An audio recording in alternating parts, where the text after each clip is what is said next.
ग्रामीण आत्मनियुक्ति प्रशिक्षण सभागृह जिला स्तरीय 21तम प्राणी संपद डिजिटल गणना 2024 शुभारंभ। भारत सरकार एनिमल हजबेंड्री एवं टायरिंग मंत्रणालय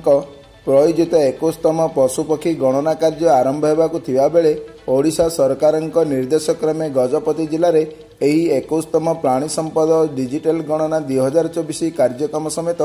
मोबाइल ऐप माध्यम गणनाकारी और तदारखकारी मानक प्रशिक्षण कार्यक्रम शुभारंभ हो जाइछि। पालाखिमडी स्थित आरसीटी सम्मिलनी कक्षटारे सीडीबीओ डॉक्टर तुषार रंजन साहू सभापतित्व में मुख्य अतिथि भाव जिलापाल Shri Vijay Kumar Das, सीयूटीएम school of veterinary और एनिमल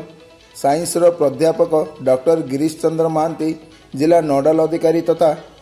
एसडीबीओ डॉक्टर रमाकांत राणा, जिला कृषि उद्यान विभाग उपनिर्देशक डॉक्टर सुशांत रंजन साहू एवं जिला गो मंगल समितिर सभापति श्री हृषिकेश गौड़ प्रमुख मंचासीन अतिथि भाव जोगदे प्राणी संपद गणना उपरे सम्यक सूचना प्रदान करथिले। एही अवसर में समस्त कर्मचारी माने सहयोग करथिले।